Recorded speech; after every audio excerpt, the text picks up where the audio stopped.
আসসালামু আলাইকুম বন্ধুরা। রাষ্ট্রপ্রধান তো এইরকমই হবে। আমরা বাংলাদেশের জন্য এইরকমই একজন রাষ্ট্রপ্রধানকে চাই, যিনি যে কোনো দেশের রাষ্ট্রপ্রধানকে কথায় কথায় মাত করে দিতে পারেন এবং যে কোনো চ্যালেঞ্জ তিনি গ্রহণ করতে পারেন। যেমনটি বলেছেন মোদিকে।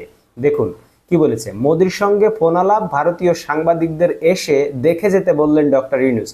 অর্থাৎ মোদি যে বলছে দেশের হিন্দুদেরকে নির্যাতন করা হচ্ছে, তো ডক্টর মোহাম্মদ ইউনূস বলেছেন আপনার দেশের সাংবাদিক পাঠান, সাংবাদিকদেরকে এসে দেখে যেতে বলেন যে দেশে হিন্দু আসলে নির্যাতিত হচ্ছে কিনা।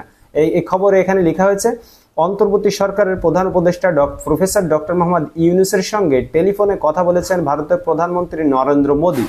ফোন কলে ভারতের প্রধানমন্ত্রী বাংলাদেশ সংখ্যালঘুদের সুরক্ষার বিষয়টি উত্থাপন করলে ডক্টর মোহাম্মদ ইউনূস বলেন, সরকার সংখ্যালঘু সহ দেশের প্রতিটি নাগরিকের সুরক্ষায় প্রতিশ্রুতিবদ্ধ।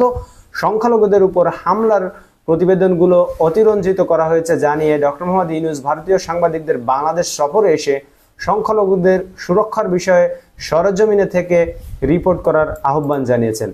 অর্থাৎ ডক্টর মোহাম্মদ ইউনূসের যে মেরুদণ্ড সবসময় সোজা থাকে এবং তিনি পৃথিবীর যে কোনো দেশের রাষ্ট্রপ্রধানের সাথে যে কোনো টাইমে কথা বলতে পারেন, এইরকম একজন সরকার প্রধান বর্তমানে আমাদের, এটা আসলে গর্বের একটি বিষয়।